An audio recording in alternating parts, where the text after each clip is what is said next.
Hello bachcho, let's read the question. The question says that an electron in n equals to 1 orbit of hydrogen atom is bound by 13.6 electron volt. If a hydrogen atom is in n equals to 3 state, how much energy is required to ionize it? 13.6 electron volt, 4.53 electron volt, 3.4 electron volt, 1.51 electron volt. तो देखो बच्चों, सबसे पहले की concept है हमारे पास, that is ionization energy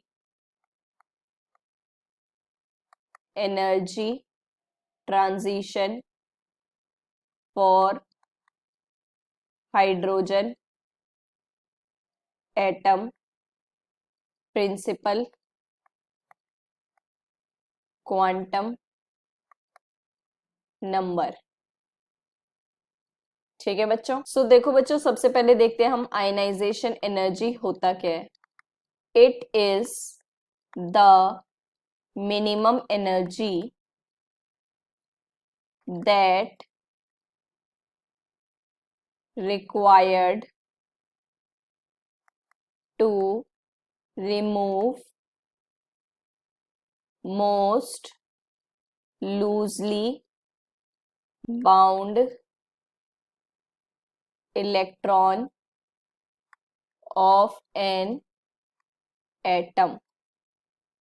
ठीक है बच्चों। सो अब देखो बच्चों, अगर हम बात करें हाइड्रोजन एटम की, सो इसका कॉन्फ़िगरेशन होता है दैट इज 1s1, राइट। सो अगर हम शेल्स की बात करें, सो ये हमारे पास न्यूक्लियस है, this is K shell, this is L shell, और अब क्योंकि एक ही इलेक्ट्रॉन है, सो ये यहाँ पर आपका एक ही इलेक्ट्रॉन होगा, राइट, इस तरीके से। ठीक है बच्चों। सो अब देखो बच्चों, अगर हम बोर्स मॉडल के थ्रू बात करें, सो यहाँ पर क्या होगा आपके पास, दैट इज, एक तो आपके पास सेंट्रीपिटल फोर्स लगेगा और फोर्स ऑफ अट्रैक्शन लगेगा। सो वहां से जब आप रेडियस निकालते हैं, that is n square h square divided by m z e square pi and this is epsilon nought. ठीक है बच्चों। और एनर्जी जो आएगी आपके पास, that is -13.6 divided by n square electron volt, that is for n level. ठीक है बच्चों। सो अब ये तो हो गई आपके पास ट्रांजिशनल एनर्जी।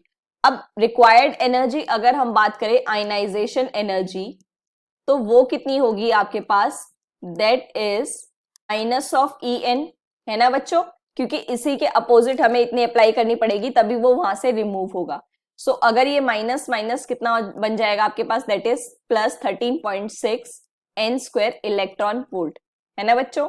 अब देखो हमें रिक्वायर्ड क्या है कि आपके पास principal quantum number that is n equals to 3 state पर आपको कैलकुलेट करना है। सो आयनाइजेशन एनर्जी कितनी हो जाएगी, that is 13.6 divided by 3 square, तो ये कितना होगा, that is 13.6 divided by 9 and that will be equal to 1.51 electron volt. ठीक है बच्चों।